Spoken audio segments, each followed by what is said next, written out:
ओम सत्य। मनुष्य जीवन क्या है?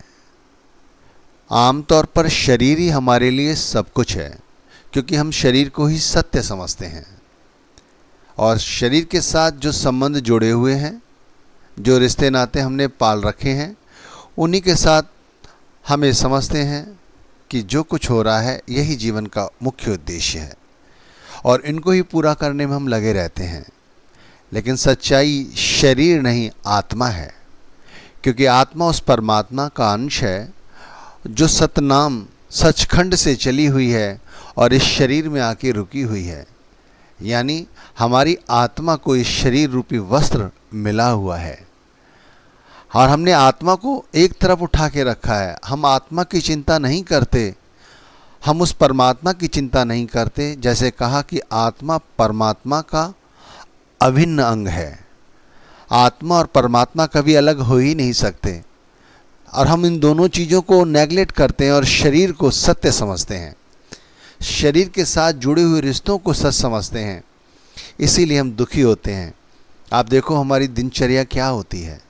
हम सभी की दिनचर्या यही होती है कि हम सुबह निवृत्त होके अपने अपने कारोबार पे निकलते हैं। बहनें घर में अपने काम करती हैं, जो बहनें कारोबार करती हैं, काम करती हैं, वो भी इसी तरह बाहर निकलती हैं। और फिर शाम को घर हार थक के लोग आते हैं, फिर वही खाना पीना और फिर सो जाना, यही सब करते हैं।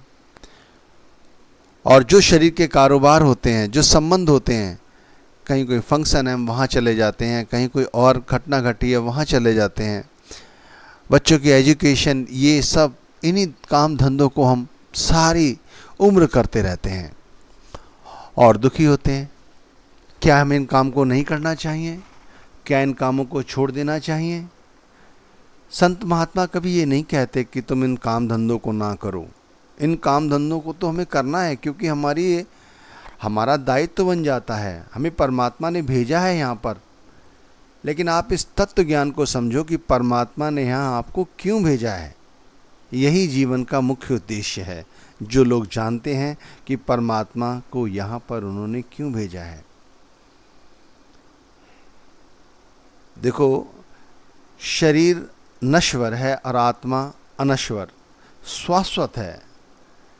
इससे पहले भी वो किसी और शरीर में रही, और इस शरीर को त्यागने के बाद भी वो किसी और शरीर को धारण करेगी, सभी लोग जानते हैं। लेकिन इस सत्य को कोई स्वीकार नहीं करते, शरीर को स्वीकार करते हैं, शरीर को सत्य समझते हैं। इसीलिए परिवार के लोगों को आप सत्य समझते हैं, अपने कारोबार को सत्य समझते हैं, दिन रात उसी में खपते रहते हैं, झगड़ते रहते हैं, दुखी होते रहते हैं। जब मन के अनुरूप कोई कार्य होता है तो आप खुश होते हैं, मन के विपरीत काम होता है तब आप दुखी होते हैं। लेकिन आत्मा को इन सब चीज़ों से कोई लेना देना नहीं। आत्मा तो स्वतंत्र है, वो कभी परतंत्र हो ही नहीं सकती। आप हमेशा अपने मन की सुनते हैं, मन को क्या पसंद है यही आप दिन रात पूरा करने में लगे रहते हैं। मन की फरमाइशें, कभी आत्मा की भी फरमाइश सुनो, भाई उसकी क्या फरमाइश है। आत्मा की कोई ज़्यादा फरमाइश नहीं होती। आत्मा का तो एक अटल सत्य परमात्मा ने उसे सौंपा हुआ है कि तू जा इस शरीर में धारण कर, और धारण करके इस शरीर के साथ जो लोग जुड़े हैं उनकी सेवा कर। अगर मैं शरीर में हूँ, मेरा नाम ये है, और मेरे साथ जो लोग जुड़े हुए हैं, तो मुझे उनकी सेवा करनी चाहिए, समझकर कि परमात्मा का हुक्म है इनकी सेवा करना। ये नहीं कि उनकी सेवा करते करते हम उनसे अपने रिश्ते पाल लेते हैं, इसीलिए हम दुखी होते हैं।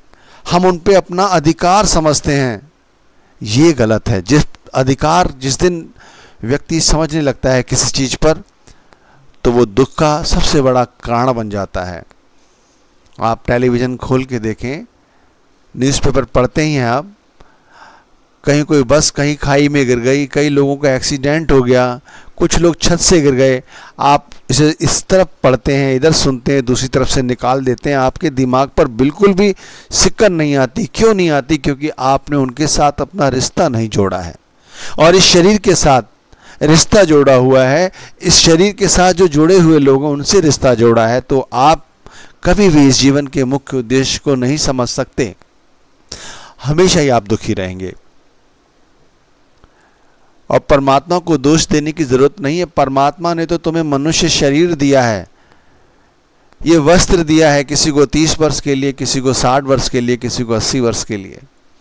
और आप इस वस्त्र को ये समझ रहे हो कि मेरा मकान है, जैसे मकान एक बार अच्छी तरह बना लिया जाए कई 100 साल तक चलता है।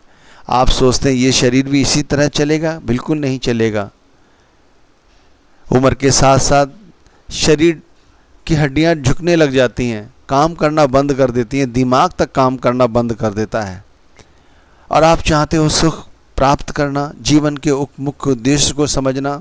4 बच्चे हुए, चारों की शादी कर दी, 1-2 मकान बना लिए, परिवार में आपकी थोड़ी उठ बैठ है, समाज में भी तो आप समझते हैं मैंने बहुत कुछ प्राप्त कर लिया। अभी आपने कुछ भी प्राप्त नहीं किया, आपने तो शुरू से ही अपने लिए कर्म बना लिए।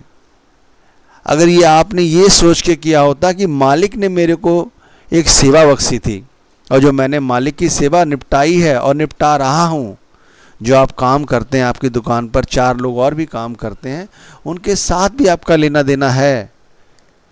मालिक ने आपको इस शरीर में इसीलिए भेजा है आत्मा रूप में कि आप उनका भी सेवा करें।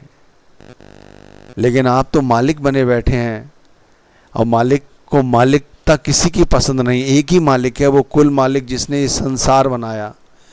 उसने किसी को ऐसा नहीं हिंदू मुसलमान या सिख बनाया, उसने तो खाली इंसान बनाया, बाकी तो हमने आपने सबने बनाया है। उसे कुछ भी फर्क नहीं पड़ता, कोई हिंदुस्तान, पाकिस्तान, जापान, अफ्रीका, कुछ भी हो, हर जगह का इंसान एक जैसा ही है। सभी की उसी तरह शक्लें हैं, कोई गोरा है, काला है, ये तो किससे कोई फर्क नहीं पड़ता। जीवन का मुख्य उद्देश्य है उस मालिक को स्वीकार करना, इस आत्मा रूपी जीव को स्वीकार करना, उसकी फरमाइशें भी जानना। उसकी फरमाइशें क्या हैं? उसकी फरमाइशें हैं कि मालिक के काम में हाथ बटाओ, मालिक को जो पसंद है वो काम करो। बच्चों के बाप बन गए हो ठीक हो, लेकिन बच्चों के मालिक ना बनो। बच्चों को कभी ये मत समझाओ कि तुम्हें वही करना होगा जो मुझे पसंद है। अरे तुम वो करो जो मालिक को